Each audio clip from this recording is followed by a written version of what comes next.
Scripture this morning comes from the 8th chapter of Paul's letter to the church at Rome.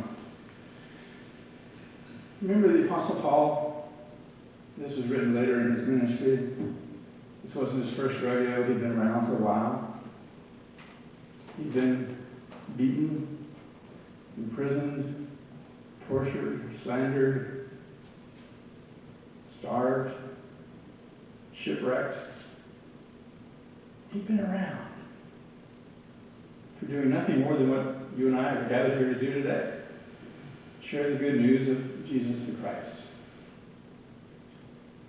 And in his letter to the people at Rome, he's reflecting upon what life is like in relationship with our Creator God. As Jesus called him Abba, Father.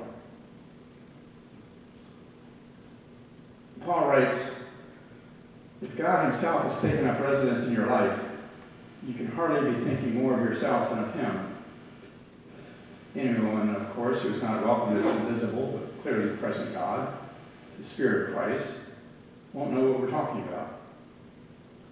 But for you who welcome him, in whom he dwells, even though you still experience all the limitations of sin or brokenness, separateness from God, you yourself experience life on God's terms.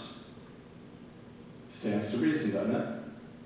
That if the alive and present God who raised Jesus from the dead moves into your life, he'll do the same thing in you that he did in Jesus, bringing you alive to himself.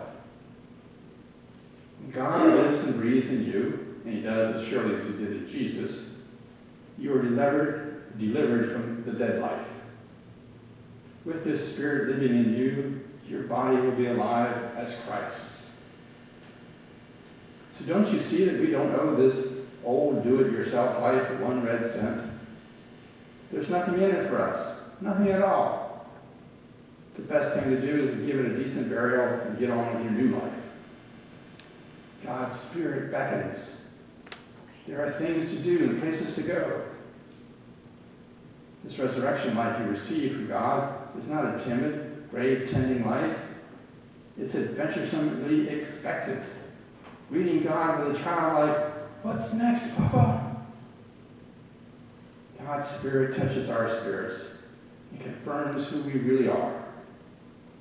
We know who he is, and we know who we are, father and children. And we know we are going to get what's coming to us. As an aside, not judgment, not exclusion, not being cast aside, but inclusion, forgiven,